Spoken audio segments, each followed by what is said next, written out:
you've been in the ministry for any amount of time, you know how crucial volunteers are.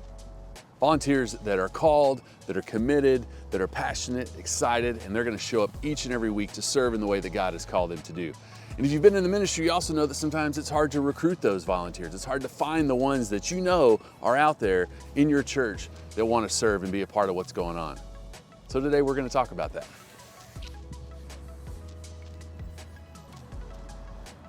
My name's Zach, and I love making videos about Jesus, about ministry, about my family, this crazy life that He allows me to live.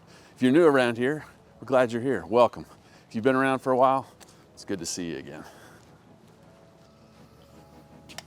As followers of Christ, we are all called to serve Him with our lives. And as we come together as a body of believers into a local church, we get to use those gifts and those talents and those things that God has given us for His purpose and for His glory.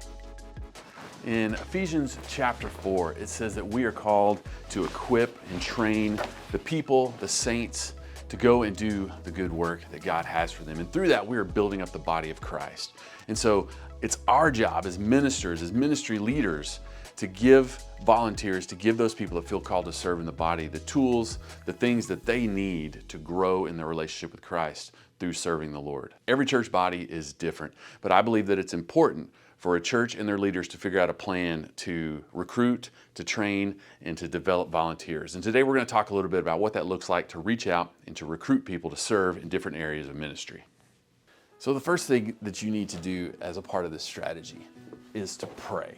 And I know that may sound a little cliche, but to pray that God would bring the people that He wants to this area of ministry where you need help. Maybe you have an area of ministry that's growing, so you need more volunteers. Or maybe God has laid it on your heart or the heart of your church to start something brand new, and you need volunteers for that. Pray. You pray. Ask other people to pray and get involved in that and see what God says and what God does. Because the cool thing about God is that when His people start praying about things and He's moving and working in ways that only He can, you as a pastor or a minister or church staff is praying for this volunteer, and somebody over here hears about it and they're like, man, God has been stirring my heart in the exact same way for that thing that you just talked about. And that is so cool because that's our desire, right? We want people that are called to serve. And so pray hard. And it may not happen from Sunday to Sunday. It may not happen in your time frame. But when we pray and are faithful, God is faithful, and He's going to bring exactly who He wants and who you need in that area of ministry. Now, after you've prayed, you really need to start getting the word out about the need for this area of ministry. So there's a couple different ways that you can go about this. The first way is really casting a wide net, getting the word out that you are in need. However your church communicates information to the body, you need to go through those channels. So if you have somebody get up on stage each week to do announcements, let them share that they need more greeters on Sunday morning. Or if it's a brand new ministry that's going to be started, maybe ask the pastor to share a little bit before his message and share the heart behind that and ask people to pray to be a part of that ministry. Or maybe you do video announcements. Good morning, welcome to church. This guy and his videos. If you send out emails or text messages asking people to serve and do different things, do that. But cast a wide net. Get the word out there and ask people to start praying about being involved in ministry. And then you want to give them a call to action, not just to pray about it, but if they feel called to serve and to help out in that way, they need to go see Brother Chris today after church. They need to go do this out in the foyer and sign up. They need to send a text message to this number. Give them an opportunity right then and there to respond and a call to that action. Now, sometimes casting a wide net works and it's very effective, depending on what the need is. But sometimes you may be looking for a volunteer that has a certain set of skills. You may be looking for somebody that is a teacher or somebody that's willing to learn how to teach a kid, or maybe that has some experience in certain types of ministry. And so casting a wide net wouldn't really work because you're going to get a lot of feedback that may not be the right person. So sometimes we call it more of a targeted approach, where you really are going to spend some time praying and asking that God would bring somebody, or that He would bring somebody across your path. And then you're going to go up and you're going to ask that person directly. You're going to ask them to pray about being involved in this certain area of ministry. Now, depending on your personality type, that can be a little scary to go up to somebody and say, hey, I think you would be great for this.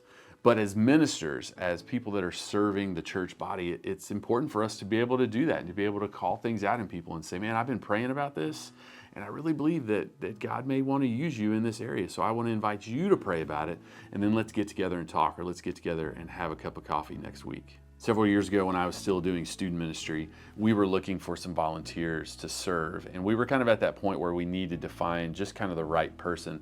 And there was somebody that I was going to approach, but I knew that she was already very involved in lots of different areas of ministry. And I was talking to my wife, Benita, about it one night, and I said, I really think it's this person. I really think she would do fantastic leading this group of girls in our student ministry. But she does this and she does this, and I don't want to put too much on her. And I guess I just kind of went on, and Benita just kind of looked at me and she was like, by you not asking, you are deciding for her. You need to go talk to her and ask her to pray about it and let God figure it out and let God tell her what she needs to do. That was such wisdom coming from my wife that, people are looking to serve and to do different things. And maybe they're looking to step out of something and into something new or something different that God is calling them to do. But it's not my job to make that decision for them. I need to ask them to pray about it and leave the results up to God. Another effective way to recruit volunteers is to have some kind of information meeting. Invite people to come and hear about what's going on in that area of ministry. Or if it's starting a brand new ministry, invite them to come and get in on the ground floor and hear about what God is doing and what God is calling the church body to. And we try to do this from time to time at our church with different ministries, but we also try to do this a couple times during the year. So at the end of summer, leading into fall, we try to have a children's ministry and student ministry volunteer night, where if people are interested, come talk to one of us or come to this meeting and we can give you some more information about what's going on in those areas of ministry. These are like natural on-ramps where people don't have to commit, but they can come and get that information and find out more about maybe what it is that they're going to be praying about or what it is that they're going to be committing to serving in this area of ministry. You can cover lots of different information in these meetings. One thing that we like to do is we like to talk about what God is already doing, whether it's on Sundays or Wednesdays. We invite them to set up a time to maybe come and see how a normal week works in that area of ministry so that they can kind of get a feel for that and if that's something that they might be willing to serve in. And then we also talk to them about the process. What does it look like to get trained, to get up to speed, and to be ready to serve? In some areas, like being a greeter, you can shadow somebody 1 week or for 2 weeks, and then in a couple weeks, you're ready to go. You're ready to have your own post, your own location, greeting and welcoming people into the building. In children's ministry or student ministry, that process is going to look a lot different. At our church, we actually have that process lined out, and we can give that to somebody on a piece of paper. We can say, these are our steps. These are our processes as far as talking about how you may fit into this area of ministry, coming and observing a couple different times, talking to some of our other leaders, coming to a training with our children's and our student ministry. They have to pass a background check. They have to complete our ministry safe screening and training and all of these things. So that process is much greater. But that's important. Some people want to know that on the front end about how do I get up to speed? How do I get ready to serve? So sharing that process with them in some of those meetings is important. And then again, at the end of that meeting, some type of call to action, whether they sign up that night or you're going to follow up with them through a phone call or through an email or through a text message in the next week. You want to have a call to action. You don't ever want to just leave it open-ended.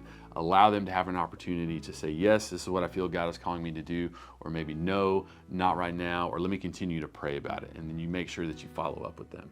So those are just a couple thoughts about recruiting volunteers. I hope that those are helpful to you. Remember, take those, use those, do whatever you want to do with it. Find something that fits right for your church, but come up with a plan to reach out and invite people to come and serve and be a part of what God is doing in your church and in your community. If you have some tips or some thoughts about recruiting volunteers, leave those in the comments down below. If you think this video would be helpful for someone else, please share that with them.